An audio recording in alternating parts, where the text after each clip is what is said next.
Hello दोस्तों, स्वागत है आप सभी का अपना चैनल अंकिता दीदी टीचिंग।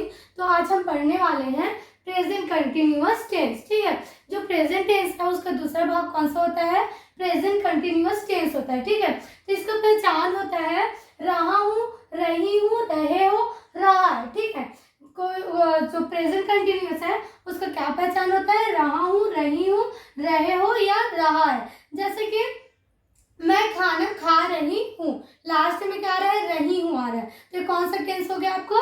प्रेजेंट कंटिन्यूअस टेंस हो गया। ठीक है, जैसे कि वह पढ़ रहा है, वह पढ़ रहा है, लास्ट में क्या आ रहा है? रहा है आ रहा है। तो रहा है आ रहा है मतलब क्या हो गया आपका? प्रेजेंट कंटिन्यूअस टेंस हो गया। ठीक है, वे बोल रहे हैं, वे बोल रहे हैं, तो लास्ट में क्या आ रहा है? रहे आ रहा है। तो क्या हो गया? वो भी आपका प्रेजेंट कंटिन्यूअस टेंस हो गया। मतलब आपको जब भी रहा हूँ, रही हूँ, रहे हो या रहा है आ रहा है आपके वाक्य के लास्ट में, तो कौन सा टेंस होगा आपका? प्रेजेंट कंटिन्यूअस टेंस होगा। ठीक है, तो प्रेजेंट कंटिन्यूअस टेंस का पहला सेंटेंस क्या होता है? अफर्मेटिव सेंटेंस होता है। ठीक है, क्या होता है जी?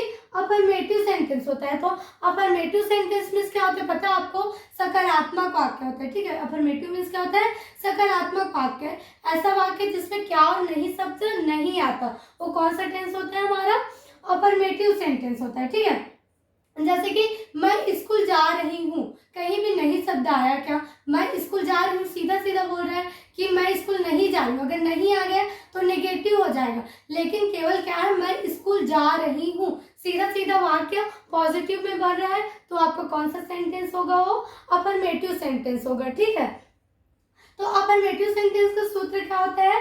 सबसे पहले सब्जेक्ट आता है। ठीक है, क्या आता है जी? सब्जेक्ट। फिर उसके बाद क्या आता है? Helping verb. हेल्पिंग वर्ब के बाद क्या आएगा? वर्ब आएगा। फिर क्या आएगा आपका? ऑब्जेक्ट आएगा। ठीक है, तो देखो जो सब्जेक्ट है, तो सब्जेक्ट क्या होता है? आई मीन्स क्या होता है? मैं होता है।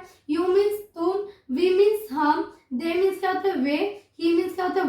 वह को यूज किसके लिए करेंगे? लड़का के लिए करेंगे। ठीक है, और सी का मतलब भी क्या होता है? वह होता है, लेकिन इसका यूज किसके लिए करेंगे? लड़की के लिए यूज करेंगे। ठीक है, इट मीन्स क्या होता है? यह क्या होता है? यह किसके लिए यूज होता है पता है? निर्जीव वस्तु के लिए। ठीक है, किसके लिए यूज होता है जी? इट निर्जीव वस्तु के लिए, ऐसा वस्तु जिसमें जान नहीं है, वो क्या होता है? निर्जीव वस्तु। और निर्जीव वस्तु के लिए क्या यूज होगा आपको? इट यूज होगा। ठीक है, उसके बाद क्या आता है? नेम। नेम मीन्स नाम। जितना भी हमारी दुनिया में नाम है सभी क्या है? एक सब्जेक्ट है। ठीक है, अब दूसरा होता है हेल्पिंग वर्ब। ठीक है, हेल्पिंग वर्ब क्या होता है? सहायक क्रिया होता है। ठीक है, तो सहायक क्रिया एक सहायता किसमें करता है? देखो हम हिंदी में तो पहचान जाएंगे रहा हूँ, रही हूँ, रहे हो या रहा है देखकर कि ये कौन सा टेंस है? प्रेजेंट कंटिन्यूअस टेंस है करके। लेकिन अब जब हमको इंग्लिश में पहचानने की बारी आएगी तो हम कैसे पहचानेंगे? तो हमको कौन मदद करेगा टेंस पहचानने में? ये जो हेल्पिंग वर्ब है ना, वो मदद करेगा। ठीक है, जैसे कि एम, आर और इज दिख गया, तो आप समझ जाना कौन सा टेंस है? प्रेजेंट कंटिन्यूअस है करके। ठीक है, तो जो एम है, एम किसके साथ लगेगा? प्रेजेंट कंटिन्यूअस में आई के साथ लगेगा। ठीक है, हमेशा याद रखना आई के साथ कौन सा हेल्पिंग वर्ब लगेगा? एम लगेगा। यू, वी, दे के साथ कौन सा हेल्पिंग वर्ब लगेगा? आर लगेगा। और ही, सी, इट, नेम के साथ कौन सा हेल्पिंग वर्ब लगेगा? इज लगेगा। ठीक है, फिर उसके बाद क्या आता है? वर्ब आता है। वर्ब मीन्स क्या होता है? क्रिया। कोई भी काम को हम क्या बोलते हैं? वर्ब बोलते हैं। जैसे कि पढ़ना, लिखना, खाना पीना, सोना, सब क्या है? वर्ब है, क्रिया है। तो जो क्रिया है उसका किसका रूप, कितना रूप होता है? 6 रूप होता है ना। तो 6 रूप तो नहीं लगता, इसमें वर्ब का कौन सा रूप लगेगा? चौथा रूप लगेगा। ठीक है, जो प्रेजेंट कंटिन्यूअस है उसमें वर्ब का कौन सा रूप लगता है जी? चौथा रूप। अब चौथा रूप क्या होता है? किसी भी वर्ब के लास्ट में आप क्या लिख दोगे? आई एन जी लगा देना। क्या लगा देना? आई एन जी लगा देना, तो आपका कौन सा रूप बन गया? वर्ब का फोर्थ रूप बन, मतलब चौथा रूप बन गया। ठीक है, फिर क्या आता है? ऑब्जेक्ट। ऑब्जेक्ट क्या होता है? कोई भी हमको किसी भी कार्य को, मतलब कोई भी कार्य को कोई चीज करने में मदद करता है, तो वो चीज क्या होता है? हमारा ऑब्जेक्ट होता है। ठीक है, जैसे कि मैं पढ़ा रही हूँ। ठीक है, मैं पढ़ा रही हूँ, तो मैं किसके द्वारा पढ़ा रही हूँ? बोर्ड के द्वारा पढ़ा रही हूँ। ये बोर्ड मेरे को पढ़ाने में मदद कर रहा है ना, तो ये बोर्ड हमारा क्या हो गया? ऑब्जेक्ट हो गया। ठीक है, जैसे कि मैं बोर्ड में पढ़ा रही हूँ, तो ये क्या हो जाएगा? मेरा जो बोर्ड है मेरा ऑब्जेक्ट हो जाएगा। ठीक है, जो पढ़ाने में कौन मदद कर रहे हैं? बोर्ड कर रहे हैं, तो बोर्ड मेरा क्या हो गया? ऑब्जेक्ट हो गया। ठीक है, अब इससे क्या करते हैं, प्रेजेंट कंटिन्यूअस टेंस का ये क्या था, अफर्मेटिव सेंटेंस था। अफर्मेटिव का ये क्या है, आपका सूत्र है, सब्जेक्ट है, हेल्पिंग वर्ब, वर्ब का फोर्थ फॉर्म प्लस ऑब्जेक्ट है, ठीक है। अब हमको ये पता चल गया आई के साथ कौन सा हेल्पिंग वर्ब लगेगा, एम लगेगा, यू वी दे के साथ कौन सा हेल्पिंग वर्ब लगेगा, आर लगेगा, और ही सी इफ इन के साथ कौन सा हेल्पिंग वर्ब लगेगा, इज लगेगा, ठीक है। उसके बाद जितने भी होंगे आपके सब्जेक्ट, उसके साथ वर्ब का कौन सा फॉर्म लगेगा, फोर्थ फॉर्म लगेगा, ठीक है। फिर आपका ऑब्जेक्ट कुछ भी हो सकता है, ठीक है, जो आपको कोई भी कार्य को करने में मदद करे, क्या हो गया आपका ऑब्जेक्ट हो गया, ठीक है। अब इससे हम क्या सीखते हैं, सेंटेंस बनाना सीखते हैं, ठीक है, कैसे सेंटेंस में इसको यूज करेंगे, है ना। अब हमको समझ में आ गया कि कौन सा टेंस है, प्रेजेंट कंटिन्यूअस टेंस है, ठीक है। अब उसके बाद हमको क्या पहचानना पड़ेगा कि अफर्मेटिव है या नेगेटिव है, इंट्रोगेटिव है यानी इंट्रोनेगेटिव, है ना। तो हमको पता चल रहा है मैं स्कूल जा रही हूँ, सीधा सीधा वाक्य है, कहीं भी नहीं शब्द आया है या फिर क्या शब्द आया है, क्या नहीं आया है, मतलब आपका कौन सा सेंटेंस है ये, अफर्मेटिव सेंटेंस। तो अफर्मेटिव सेंटेंस में क्या होता है, सकारात्मक वाक्य, ठीक है। तो अफर्मेटिव सेंटेंस का सूत्र क्या होता है, सबसे पहले सब्जेक्ट आता है, ठीक है, क्या आता है, सब्जेक्ट।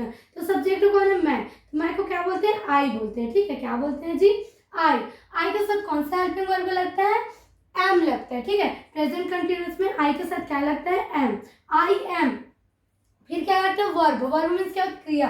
तो इसमें क्रिया कौन है, जान, है ना, जाना है। तो जाना को क्या बोलते हैं, इंग्लिश में गो बोलते हैं, क्या बोलते हैं जी, गो। लेकिन इसमें क्या लगता है, वर्ब का फोर्थ फॉर्म लगता है। फोर्थ फॉर्म मतलब क्या होता है, लास्ट में आई एन जी लगता है, ठीक है, क्या लगता है, आई एन जी। तो आई एम गोइंग, और फिर क्या था, ऑब्जेक्ट है। तो ऑब्जेक्ट कौन हो गया, स्कूल। मैं जा रही हूँ, लेकिन कहाँ जा रही हूँ, स्कूल जा रही हूँ ना, तो स्कूल का क्या हो गया हमारा, ऑब्जेक्ट हो गया, ठीक है।